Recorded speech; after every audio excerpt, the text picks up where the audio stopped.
After a highly demanding social or sensory event, you might experience a profound, thick physical heaviness.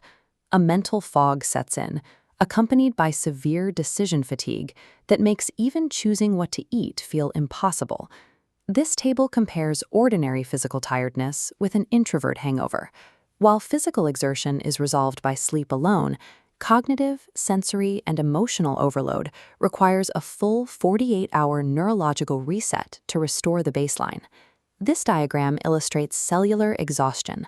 When your system hits a critical low of 5%, the symptoms are physical and measurable. Your thoughts move through molasses, your facial expressions drop, and you may feel entirely hollowed out or irritable.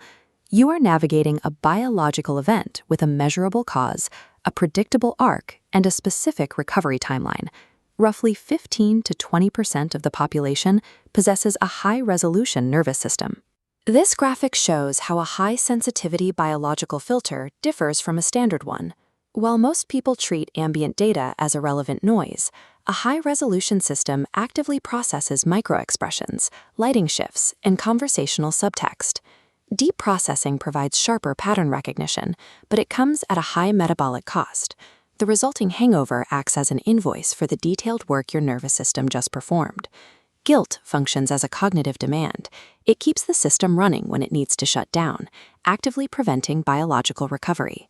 This dashboard tracks a targeted deficit across 3 distinct systems that have run out of resources. To recover with purpose, you must understand exactly what has been depleted. System 1 is sensory processing. This relies on neuroception, the automatic process of assessing cues of safety and threat. When this system is depleted, the brain loses its buffering capacity, causing normal sounds to feel like sandpaper and overhead lighting to trigger cortisol spikes. System 2 is cognitive load. Socializing requires mentalizing, the metabolically expensive process of simulating other minds. This drains executive resources, causing severe decision fatigue. The mental replay loop acts as a hard drive cleanup routine. The brain needs idle time to archive dense social data. System 3 is emotional regulation. Modulating internal states to align with social expectations is called emotional labor. Drawing heavily on the amygdala leads to temporary emotional flatness or sudden, disproportionate tears as the system comes back online.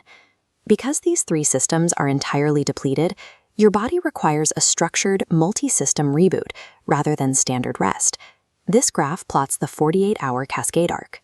Recovery is sequenced. Each phase has prerequisites that enable the next part of the process. Phase 1 involves an emergency biological shutdown that takes the prefrontal cortex offline to stop the energy hemorrhage. Phase 2, from hours 12 to 24, allows the hippocampus to replay and consolidate data, which requires 0 new cognitive demands. Between hours 24 and 48, the system begins a gentle recalibration. A faint self-signal emerges.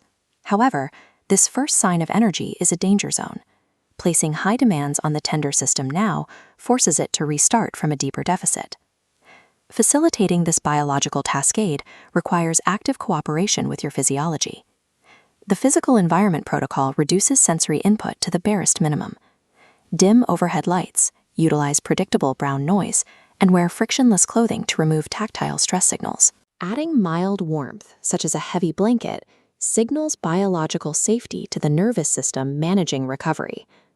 Optimizing your physical space manually cuts the input lines to an overwhelmed CPU, prioritizing biological stability over sensory overload. Managing your physical space must be paired with managing the internal cognitive replay loop. Adding meta-commentary like guilt stalls the system. Practicing non-attached observation, watching thoughts pass like clouds, allows defragmentation to run successfully so the data can be filed. This creates a 3-step autonomic reset cycle. Acknowledge the biology, stop sensory leaks, and allow defragmentation. Day 1 requires radical restorative inertia to let the overwhelmed architecture go quiet. Cooperating with your physiology ensures you have the resources to return to the world.